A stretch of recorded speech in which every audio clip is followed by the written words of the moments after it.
Now we're all familiar with top 5s, top 10s, top 11s, 40s, 50s, and really any other number you can think of when it comes to ranking merit in popular culture. But why does everyone always shy away from the shadows when they run through the highlights? Well, here at Stunt Club Soda, we like to get elbows deep into the filth and muck, so what the hell? Let's dig up some beloved favorites and shine a light on their tucked away skeletons. Today, we're going to take a close look at a top-notch fry cook, because who doesn't love a brainless, spineless, shameless cube of joy? But since there are like 17 trillion episodes of this show at this point, I'm going to limit it to everything before the first movie because, let's face it, anything after season 3 is essentially garbage. Fight me. I dare you. I'm not looking for the worst in an ocean of mediocrity. That would be much too simple, and also a waste of everyone's time. Instead, I'm going to comb through the golden years and find that one standout. So now that we've found our purpose, and I've alienated most of you, let's rev up those fryers and figure out the worst episode of Spongebob Squarepants. Seasons 1 through 3.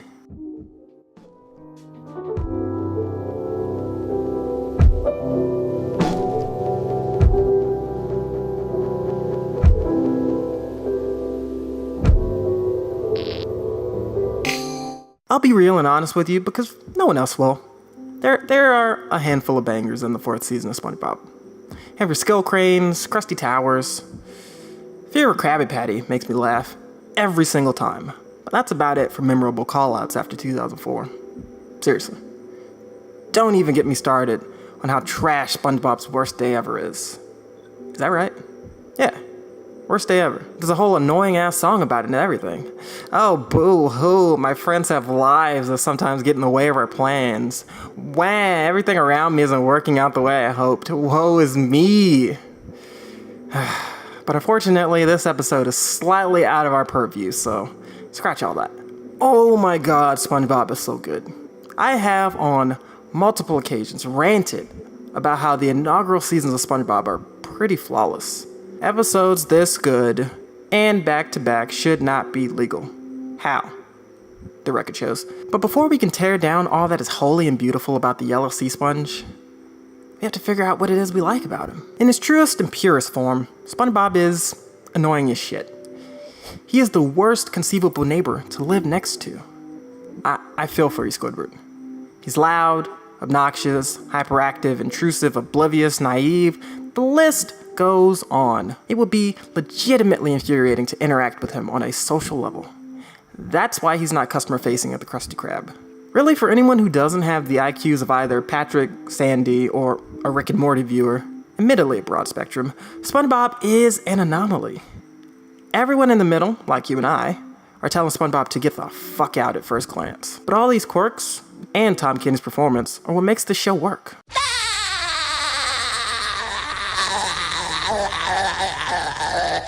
Oh, that beautiful voice. SpongeBob has the ability to make magic happen. There's a suffocating air of wonder and whimsy around him. With his can-do attitude, he can make anything happen. He can do anything. You can probably attribute this to his mastery over imagination. This is where we get episodes like The Paper, where SpongeBob, with no effort whatsoever, completely breaks Squidward, with only simple play at his disposal. He's being himself in front of the hidden onlooker, and from there spawns the shenanigans. It literally writes itself. However, SpongeBob rarely operates in a vacuum. The show lives and dies on its character interaction. The show is SpongeBob annoying the hell out of his neighbors and fellow Bikini Bottomers. These archetypes are SpongeBob's soundboards to bounce his unstoppable and unwavering personality off of. He's literally the opposite of Batman. The Dark Knight has one of the most fun and interesting gallery of rogues in DC Comics. It's why there will always be Batman games, movies, and TV shows until the end of time. But Batman as a character is not that interesting at all by himself. He's a stoic billionaire with a major dead parent-sized chip on his shoulder. However, when you put him up against the likes of the physician assistant doppelganger Hush, or cult congregation The Court of Owls, it forces the hero to use all of his experiences and tools to create a solution that jives with his worldview. And when the ultimate foil, the Joker, steps in, the possibilities are endless with all the ways the antagonist tries to break the bat with his own unique and fluid framework. When it comes to SpongeBob, everyone else in Bikini Bottom is the proverbial straight man. Considering how insane he is, there's no questioning how easy it is to make something out of nothing when interacting with any of the supporting characters. Without SpongeBob, Bikini Bottom is literally a normal town on the seafloor. That's it. Simple characters are the simplest to write believable interactions for. SpongeBob is the variable that warps and shapes these workable globs of personality. These show elements are present in every single episode, even in the 3.5-minute vignette Reef Blower, an episode without any dialogue, and is executed in a way I thought only attainable by the great Genndy Tartakovsky. When SpongeBob is on its game, it's fucking triple S rank. It's the character interaction, catch you off guard humor, and pure cartoonist situations that make SpongeBob Squarepants stand out above its peers. Fuck, it's been on for 20 years, and there's literally no way Nickelodeon would exist in its current capacity without striking gold with SpongeBob.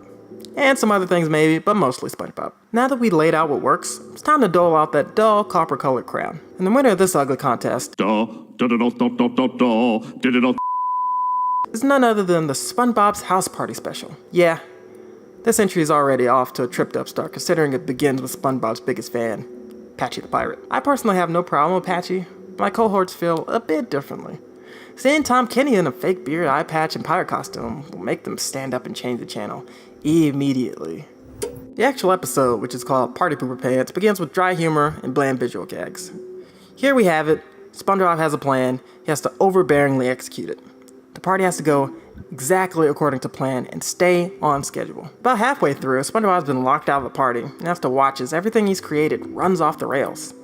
8 minutes in, and exactly nothing has happened. He panics as he tries to, quote, save his friends, but they seem to be enjoying themselves without him. While trying to break into his house, he is arrested, of course.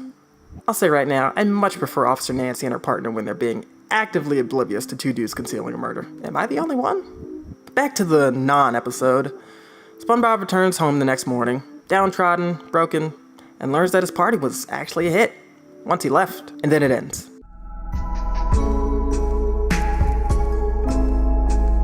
Oh wait, there's another live action bit, and a sick musical number. Oh my god, that's fucking rad. The reason this episode pales in comparison to the others is because the story's plot simply does not allow for those character interactions that we love. Let's not forget that not a single part of it is funny. There's that, but it's mostly the lack of workable material for the titular character. Yeah, it'd be difficult to create iconic moments with everyone at the party since the ensemble's so large, but you can't hit the ball if you don't swing. Mild chatter and subdued mingling is not an acceptable solution. Where's Joss Whedon? Where are the Russo brothers? Without SpongeBob, everyone at the party is boring as hell. They really just get along without him, but that doesn't make for a good SpongeBob episode. Characters like Pearl and Mrs. Puff are pigeonholed into small talk. I mean, it is a party after all, but still. Oh wow, Patrick's dancing is so wacky and fun, I can't believe it. Let's straighten something out, here and now. Who the fuck goes through a medicine cabinet for teeth whitener at a house party, Larry? Don't do that, don't touch my fucking comb. The problems with this episode are ever present an entire season later with Best Day Ever. Remember that? For those who weren't aware, this is a highly telegraphed callback. The bulk of SpongeBob's house party is a live-action mess, along with a huge chunk of space filled with our main character being a non-fun asshole. The party's attendees weren't having fun, and they most certainly weren't fun to watch. And that's really all an episode of SpongeBob has to do, be fun.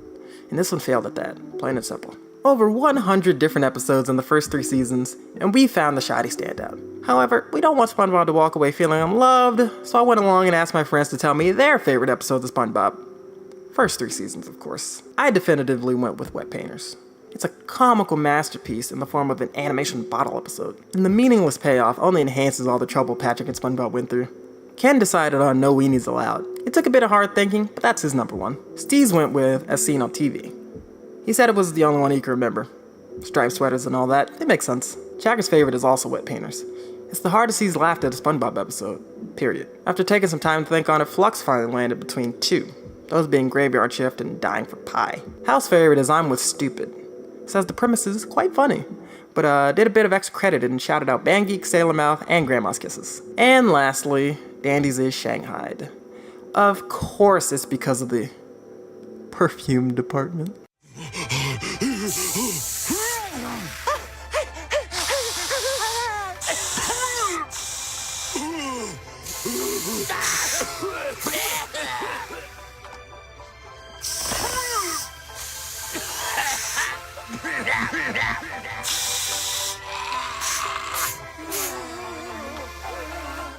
And there's the finish line. SpongeBob's House Party is the worst SpongeBob episode pre-movie, and we even gathered a few hits for you to go back and rewatch. I got your back, internet. What are your personal best and worst of SpongeBob SquarePants? Let us know down in the comments. For more videos like this, subscribe to Stunt Club Soda, and keep coming back for those uploads.